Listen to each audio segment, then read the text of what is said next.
Stem cell എന്താണ്? അതിൽ നിന്നുള്ള നേട്ടങ്ങൾ ഏതൊക്കെ? ഇന്ന് പലരും വ്യത്യസ്ത ആരോഗ്യ പ്രശ്നങ്ങളെ അനുഭവിക്കുന്നു. ചില രോഗങ്ങൾക്ക് ചികിത്സ സാധ്യമാണ്, ചിലതിന് അല്ല. എന്നാൽ സ്റ്റെം സെല്ലുകളെ മനസ്സിലാക്കുമ്പോൾ വളരെയധികം രോഗങ്ങളും സ്റ്റെം സെല്ലുകൾ ഉപയോഗിച്ച് ചികിത്സിക്കാനാകുമെന്ന് നമുക്ക് ബോധ്യമാകുന്നു. നിങ്ങളെയും നിങ്ങളുടെ ഇഷ്ടപ്പെട്ടവരുടെ ഗുണത്തിനായി ഈ വീഡിയോ മുഴുവൻ കാണാം. ഞാൻ ഈ ശതാബ്ദത്തിലെ വളരെ പ്രധാനപ്പെട്ട കണ്ടുപിടുത്തം സ്റ്റെം സെല്ലിനെ പറ്റി സംസാരിക്കുന്നു. ഒരു കുഞ്ഞ് ജനിക്കുമ്പോൾ അതിനെ ഒരു പൊക്കിൾക്കൊടിയിലൂടെ അമ്മയോട് ബന്ധിപ്പിക്കുന്നു. ഈ കൊടി രക്തത്തിലാണ് സ്റ്റെം സെല്ലുകൾ എന്ന പ്രത്യേക തരം അടങ്ങിയിരിക്കുന്നത്.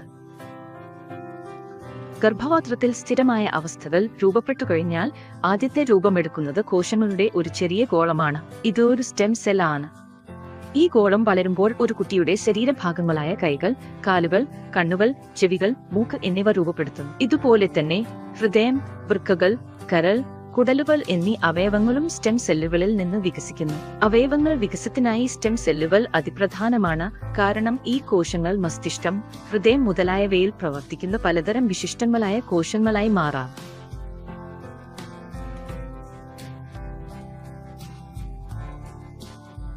പൊക്കിൾക്കൊടിയിലെ സ്റ്റെം സെല്ലുകൾ നന്നായി സംരക്ഷിക്കുന്നത് വഴി അടുത്ത 25 മുതൽ 30 വർഷങ്ങൾ വരെ ഗൗരവമായ രോഗങ്ങളിൽ നിന്ന് കുട്ടികളെ സംരക്ഷിക്കാനാകും. കുട്ടിക്ക് ഗുരുതരമായ രോഗം ബാധിച്ചാൽ പൊക്കിൾക്കൊടിയിൽ നിന്നും സംരക്ഷിച്ച സ്റ്റെം സെല്ലുകളെ വിശേഷ കോശങ്ങളായി മാറ്റി കുട്ടിയിൽ തിരികെ കുത്തിവെക്കാനാകും. ഈ ചികിത്സ കുട്ടിയുടെ ശരീരത്തിൽ നിന്ന് ആ കോശങ്ങളുമായി ബന്ധപ്പെട്ട രോഗങ്ങളെ പൂർണ്ണമായി ഇല്ലാതാക്കാം. പക്ഷേ പൊക്കിൾക്കൊടിയെ സ്റ്റെം സെൽ ബാങ്കിൽ സൂക്ഷിച്ച് ചികിത്സയ്ക്ക് ഉപയോഗിക്കാൻ വേണ്ട ചെലവ് 1 ദശലക്ഷം മുതൽ 5 ദശലക്ഷം രൂപ വരെ ആയി ഉയർന്നതാണ്. ഇത് പല ആളുകൾക്കും വഹിക്കാനാവില്ല. ഓരോ അവയവങ്ങൾക്കും അവയുടെ സ്വന്തം സ്റ്റെം സെല്ലുകൾ ഉണ്ടെങ്കിലും എല്ലാ അവയവങ്ങളുടെയും വളർച്ചയ്ക്കായി പ്രാഥമിക സ്റ്റെം സെല്ലുകളാണ് പ്രധാനപ്പെട്ടത്. ഉദാഹരണത്തിന് പ്രധാന സ്റ്റെം സെല്ലുകൾ സ്ഥാനഭ്രംശം പറ്റിയോ നശിച്ചോ പോയ ഹൃദയകോശങ്ങളെ ചികിത്സിക്കാൻ ഉപയോഗിക്കപ്പെടുന്നു. അത്തരം സന്ദർഭങ്ങളിൽ പ്രാഥമിക സ്റ്റെം സെല്ലുകളെ ഹൃദയകോശങ്ങളായി മാറ്റി ഹൃദയ ചികിത്സക്കായി കുത്തിവെച്ചുകൊള്ളാം. ആദ്യം സ്റ്റെം സെല്ലുകളെ ഹൃദയകോശങ്ങളാക്കി മാറ്റുകയും അതിനെ നിങ്ങളുടെ ഹൃദയത്തിൽ കുത്തിവെക്കുകയും ചെയ്യും.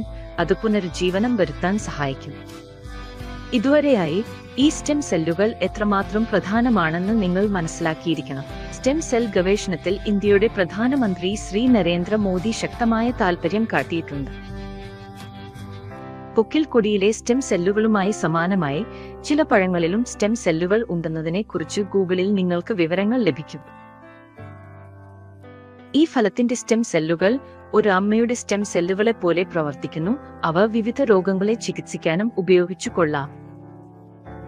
സ്വിറ്റ്സർലാൻഡിലെ ഫ്രെഡ് സുല്ലി പച്ച ആപ്പിളുകളിലും ചുവന്ന മുന്തിരികളിലുമാണ് ഈ സ്റ്റെം സെല്ലുകൾ കണ്ടെത്തിയത്. സ്വിറ്റ്സർലാൻഡിലെ സ്വദേശി ഇനങ്ങളിൽ ഇവ കാണപ്പെടുന്നു. ആപ്പിളുകളുടെ ശാസ്ത്രീയ പേര് മാലസ് ഡൊമസ്റ്റിക്ക എന്നും മുന്തിരിക്ക് സോളാർ വിറ്റിസ് എന്നുമാണ്.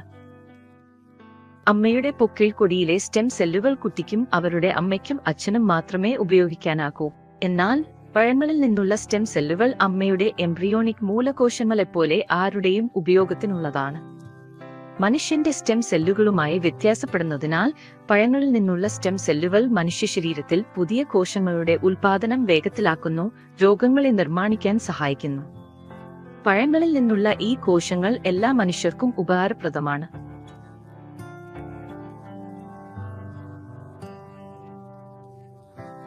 വർഷങ്ങളുടെ ഗവേഷണങ്ങൾക്ക് ശേഷം ഈ സ്റ്റെം സെല്ലുകളിൽ നിന്ന് പല രാജ്യങ്ങളിലായി ലക്ഷക്കണക്കിന് പേരെ ചികിത്സിക്കാനും ഇനിയും ചികിത്സിക്കുന്നതിനും ഈ കോശങ്ങൾ സഹായിച്ചു. ഈ ഗവേഷണത്തെ അടിസ്ഥാനമാക്കി സിംഗപ്പൂരിൽ ഒരു കമ്പനി ക്യൂർ സെൽ എന്ന ഒരു ഫലപ്രദമായ ഉൽപ്പന്നം വികസിപ്പിച്ചു.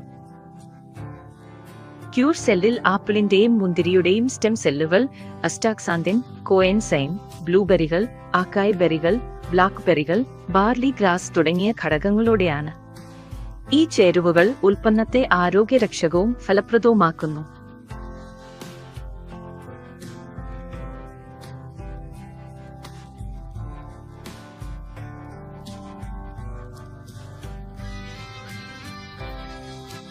ക്യൂർ സെൽ ഉപയോഗിച്ച് നിങ്ങളും നിങ്ങളുടെ കുടുംബവും രോഗങ്ങളിൽ നിന്ന് സംരക്ഷിക്കുക.